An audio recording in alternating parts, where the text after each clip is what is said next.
আসসালামু আলাইকুম প্রিয় এসএসসি 2026 ব্যাচের পরীক্ষার্থীরা, আজকে আমরা তোমাদের ইংরেজি প্রথম পত্রের গুরুত্বপূর্ণ একটা ক্লাস নিয়ে আসছি। সেটা হচ্ছে কম্পিটিং স্টোরি। ইংরেজি প্রথম পত্রের রাইটিং পার্টে মোট দুইটা জিনিসই আছে, এক হচ্ছে ডায়লগ, দুই নম্বর হচ্ছে কম্পিটিং স্টোরি। এই দুইটার উপর থেকে আমাদের টোটাল 30 মার্ক।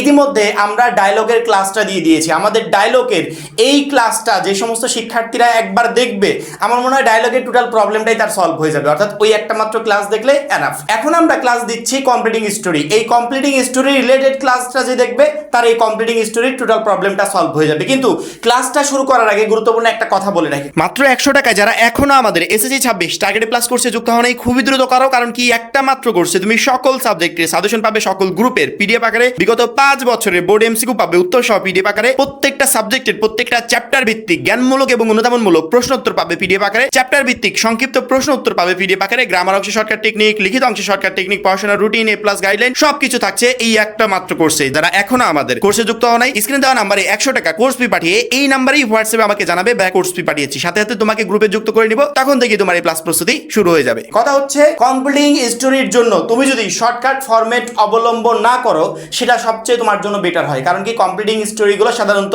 এক এক টাইপের হয়ে থাকে। সেক্ষেত্রে এক ফরম্যাট দিয়ে তুমি টোটাল এভরিথিং গুলো লিখতে পারবে না, কিন্তু আমরা ফরম্যাটটা এমনভাবে সাজিয়েছি যেটা দিয়ে তুমি অন্যান্যগুলো লিখতে পারবে। তারপরে তোমাকে কিছু সেন্টেন্স, 2টা 3টা 4টা 5টা সেন্টেন্স নিজের মতো করে স্টোরি টাইপের বানিয়ে লিখতে হবে। পরবর্তীতে আমাদের এই ফরম্যাটটা তুমি ইউজ করতে পারবে। অর্থাৎ তোমার পরীক্ষার প্রশ্নে যতটুকু দেওয়া থাকবে প্লাস আমাদের এইটুকু দিয়ে কিভাবে সুন্দর করে পরীক্ষার হলে একদম ইজিলি কমপ্লিটিং স্টোরি লিখতে পারবে, সেটাই মূলত আজকে আমি তোমাদেরকে শিখাবো। কমপ্লিটিং স্টোরি লেখার ক্ষেত্রে কয়েকটা জিনিস মাথায় রাখবে। এই 4টা জিনিস যদি মাথায় রাখতে পারো, তাহলে তুমি ইজিলি পরীক্ষার হলে যে কোনো কমপ্লিটিং স্টোরি লিখতে পারবে। এক হচ্ছে স্টোরি নেম।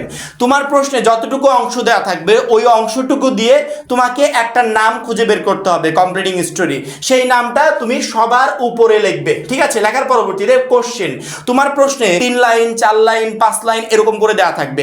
প্রথমত ওই প্রশ্ন দেখে নামটা খুঁজে বের করে উপরে স্টোরি নেম দিবে। নেম দেওয়ার পরে তারপরে প্রশ্নে যতটুকু আছে এতটুকু সেম টু সেম দেখে হুবহু যা আছে তাই খাতায় তুলে ফেলবে। অর্থাৎ প্রথমে স্টোরি নেম, তারপরে প্রশ্নে যা আছে সেম টু সেম দেখে তুলে ফেলবো।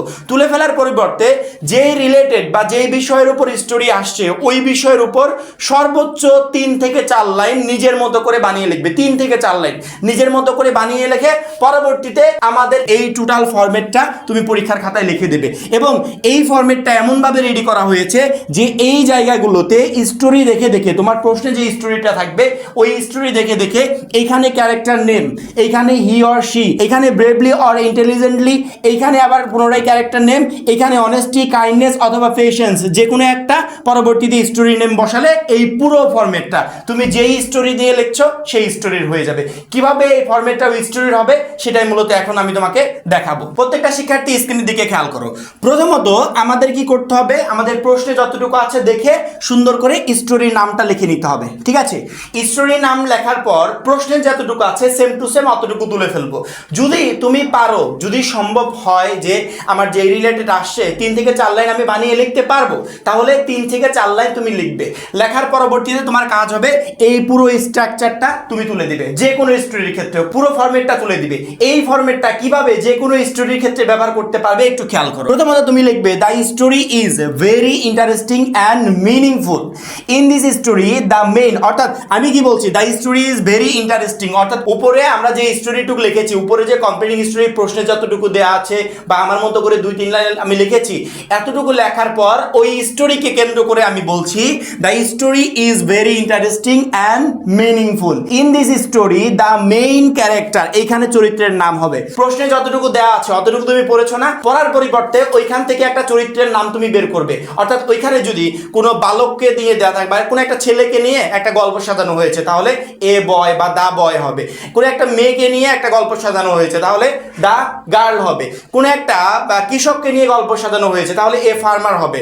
তারপরে কোনো একটা জেলেকে নিয়ে গল্প সাজানো হয়েছে, অর্থাৎ ক্যারেক্টার যেটাই থাকুক সেই ক্যারেক্টারটা তোমাকে এখানে বসাতে হবে। যদি ফার্মার হয় তাহলে তুমি এইভাবে লিখবে, in this story the main character a farmer faces A challenging situation. অর্থাৎ প্রশ্নে যতটুকু দেওয়া থাকবে অতটুকু দেখে আমাকে চরিত্রের নামটা খুঁজে বের করতে হবে, ক্যারেক্টারটা খুঁজে বের করতে হবে। মনে করো কোনো ক্যারেক্টার নাই, দেওয়া আছে রহিম, তাহলে তুমি কি লিখবে, in this story the main character Rahim faces A challenging situation. যদি করিম দেওয়া থেকে in this story the main character Karim faces A challenging situation.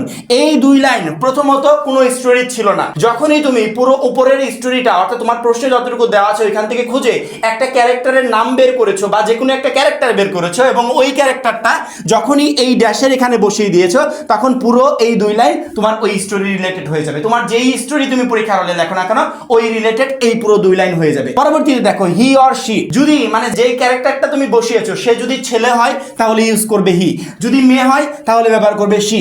Tax a wise decision and acts bravely, অর্থাৎ যাকে নিয়ে তুমি গল্পটা বলছো সে এমন কোনো পরিস্থিতির মোকাবেলা করেছে যেটা সাহসের সাথে, যদি এরকম হয় তাহলে এই ব্রেভলি কথাটা ব্যবহার করবে। যদি বুদ্ধিমত্তার সাথে কোনো কিছু ফেস করে তাহলে ইন্টেলিজেন্টলি ব্যবহার করবে, অর্থাৎ হয় এখানে ব্রেভলি হবে অথবা ইন্টেলিজেন্টলি। ব্রেভলি হবে সাহসের সাথে কোনো কিছু মোকাবেলা করলে, আর ইন্টেলিজেন্টলি হবে বুদ্ধিমত্তার সাথে কোনো কিছু মোকাবেলা করলে। পরবর্তীতে as the story goes on we see how he or she, যদি ছেলে হয় তাহলে হি দিবে, যদি মেয়ে হয় তাহলে শি দিবে। ওভারকামস the problem, the story gives us a great lesson about real life, it teaches us that honesty kindness patience, যে কোনো একটা ব্যবহার করবে। যদি গল্পে এমন কোনো কিছু বোঝায় যে সেখানে তার সততা সম্পর্কে বলা হয়েছে তাহলে চোখ বন্ধ করে অনেস্টি দিয়ে দিবে। যদি দয়া সম্পর্কে বলা হয় তাহলে কাইন্ডনেস দিয়ে দিবে। যদি ধৈর্য সম্পর্কে বলা হয় তাহলে পেশেন্স দিয়ে দিবে। অর্থাৎ এই তিনটা ওয়ার্ডের যে কোনো একটা ওয়ার্ড তুমি ব্যবহার করবে, সেটা তোমার উপরে যে প্রশ্নের স্টোরি আছে ওই প্রশ্নটা দেখে দেখে। প্রশ্নে যদি এমন কিছু বোঝায় যে কোনো একটা ছেলে কোনো একটা কাজ সাহসিকতার সাথে করেছে তাহলে এখানে ব্রেভলি কথাটা ব্যবহার করবে। যদি বুদ্ধিমত্তার সাথে করে তাহলে ইন্টেলিজেন্টলি ব্যবহার করবে। প্রশ্নে যে অংশটুকু দেওয়া আছে ওই অংশটুকু পড়ে যদি দেখো যে কোনো একটা ছেলের সততা সম্পর্কে কোনো একটা গল্প আমাকে লিখতে হচ্ছে তাহলে তুমি এখানে দিবে it teaches us that honesty. যদি ছেলেটার দয়া সম্পর্কে বলা হয় তাহলে কাইন্ডনেস দিবে। যদি ধৈর্য সম্পর্কে বলা হয় তাহলে পেশেন্স দিবে। অর্থাৎ যে তিনটার যে কোনো একটা ওয়ার্ড তুমি ব্যবহার করবে। দ্য ক্যারেক্টার অফ, আবারও ড্যাশ, চরিত্রের নাম। ওই যে উপরে চরিত্রের নাম বসিয়েছো, যে কোনো একটা কৃষকের গল্প এ ফার্মার, তারপরে কোনো একটা ছেলে দা বয়, কোনো একটা মেয়ে দা গার্ল, অর্থাৎ ক্যারেক্টার যেটাই থাকুক, রহিম করিম সোহেল, ক্যারেক্টার যেটাই থাকুক ওই ক্যারেক্টারটা এখানে বসিয়েছো না, ওই সেম ক্যারেক্টারটা এখানে বসাতে হবে। The character of a farmer, the character of Sohel, the character of Karim, অর্থাৎ ক্যারেক্টার যেটাই থাকুক বা মূল চরিত্র যেটাই থাকুক সেটা এখানে বসিয়ে played the central role and was shown as a hero. এই হিরোটা ব্যবহার করবে যদি ছেলে হয়, অর্থাৎ এখানে সব জায়গায় হি ব্যবহার করেছো তাহলে এখানে দিবে হিরো। যদি এখানে শি ব্যবহার করো মেয়ে হয় তাহলে এখানে দিবে হিরোইন। দ্য ক্যারেক্টার অফ, চরিত্রের নাম। গল্পটা পরে আমরা যে মেইন ক্যারেক্টারকে বের করব সেই ক্যারেক্টারের নামটা এখানে দিয়ে played the central role and was shown as a hero অথবা হিরোইন।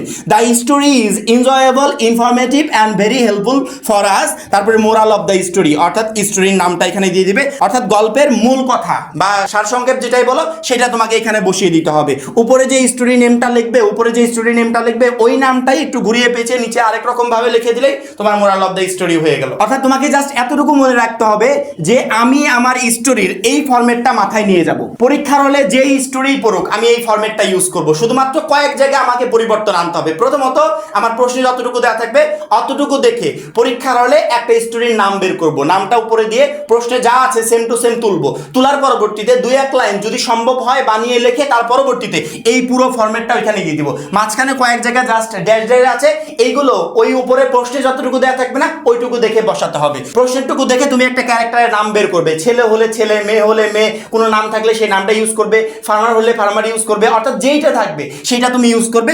এই ক্যারেক্টারের এখানে সেই নামটা বসিয়ে দিবে। এখানে হি অর শির এখানে যদি ছেলে হয় হি দিবে, মেয়ে হলে শি দিবে। অর্থাৎ পুরো ফরম্যাটটা সেম টু সেম তুলে দিবে, শুধুমাত্র কয়েকটা জায়গা পরিবর্তন আনবে। সেটা প্রশ্নে যে অংশটুকু দেওয়া থাকবে ওই অংশটুকু দেখে দেখে। আশা করি প্রত্যেকটা শিক্ষার্থী আমার কথাগুলো বুঝতে পেরেছো। কম্পিটিং স্টোরির ফরম্যাট এক একটা এক এক রকম হয়ে থাকে। এক ফরম্যাট তুমি সকল জায়গায় ব্যবহার করতে পারবে না, কিন্তু আমরা এই ফরম্যাটটা এমনভাবে রেডি করেছি যে ফরম্যাটটা তুমি যে কোনো স্টোরির ক্ষেত্রে ইউজ করতে পারবে। শুধুমাত্র বুদ্ধি খাটিয়ে প্রশ্ন দেখে যেখানে যে পরিবর্তনটা আনা দরকার সেখানে সেই পরিবর্তনটা নিয়ে আসলে এই পুরো ফরম্যাটটা ওই স্টোরি রিলেটেড হয়ে যাবে। আশা করি প্রত্যেকটা শিক্ষার্থী বুঝতে পেরেছো। প্রচন্ড পরিমাণে গরম পড়ছে, আমার স্মার্ট বোর্ডও নাই এবং আমার অবস্থা দেখে বুঝতে পারছো যে গেমে কি একটা অবস্থা হয়ে গেছে। এই জন্য ক্লাসটা আর বেশি বড় করলাম না। আশা করি যতটুকু বোঝাতে পেরেছি এইটুকু প্রত্যেকটা শিক্ষার্থী বুঝতে পেরেছো। এখন এই পর্যন্তই। পরবর্তী ভিডিওর জন্য অবশ্যই চ্যানেলটাকে সাবস্ক্রাইব করে রাখবে। আর যারা এখনো আমাদের এসএসসি 26 টার্গেট প্লাস কোর্সে যুক্ত হয়নি খুবই দ্রুত যুক্ত হয়ে যাবে। সবাই ভালো থাকবে, সুস্থ থাকবে। আল্লাহ হাফেজ।